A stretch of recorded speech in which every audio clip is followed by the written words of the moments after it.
Janine at Jericho, hindi minamadali ang relasyon. Loki nga lang ba ang peg?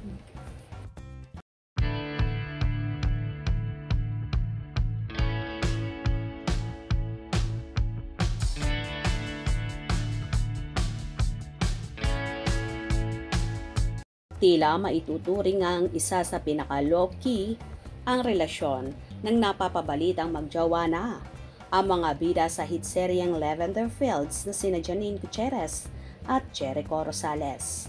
Hindi pa man umaamin ang dalawa sa publiko sa totoong relasyon, pero naniniwala ang marami, lalong higit ang kanilang fandom, na may special nang nagaganap sa Econin. Napakaloki nga lang kung tutuusin ni Janine at Echo. Super simple din silang pareho sa pananamit at walang kaarte-arte sa mga katawan nila at hindi rin sila snob sa mga fans. Ito nga ang mga katangian ng Econin na minahal at gustong-gusto ng kanilang mga tagahanga. Bukod pa dyan, kahit super sikat sila ay wala silang kayabangang taglay sa sarili nila. Napatunayan naman yan sa mga dumalo sa Q Cinema para manood ng black screening ng movie ni Janine, ang Pantos Mia. At grabe kung yumakap sa kanya mga fans ang dalaga. Sayang nga lang at wala si Echo sa naturang screening na yon, dahil may kasabay namang event si Jericho sa BGC Taguig City kung saan nag-launch siya ng Huawei Watch GTP5 na siya mismo ang pinakabagong endorser nito. Anyway, tila hindi naman minamadali ni Janine at Echo kung ano man ang meron sila sa relasyon nila ngayon. Mukhang ini-enjoy nila ang kumpanyo ng bawat isa at tama naman, huwag dapat madaliin ang lahat. Kailangan kilalanin muna nilang maigi ang bawat isa para balang araw, wala silang pagsisihan sa bandang huli. Ng two career. Yeah, career-driven. But I think career-driven can be a green flag.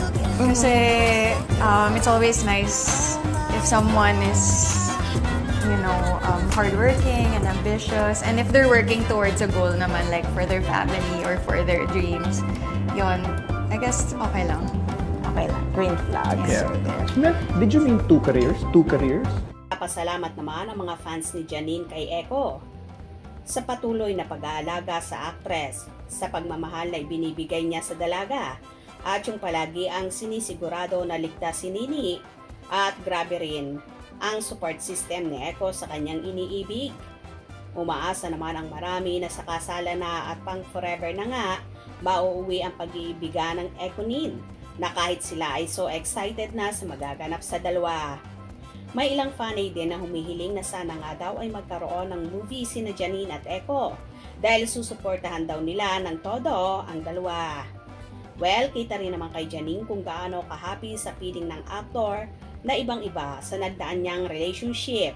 Ngayon nga ay lalong siyang naging blooming. So sexy at lalong namamayagpag ang kanyang karera. Kaya naman sinasabi ng iba na tila nga raw si Echo ang lucky charm ng actress, kaya sunod-sunod ang blessings ng dalaga. Kung nagustuhan nyo ang video na ito, comment down below.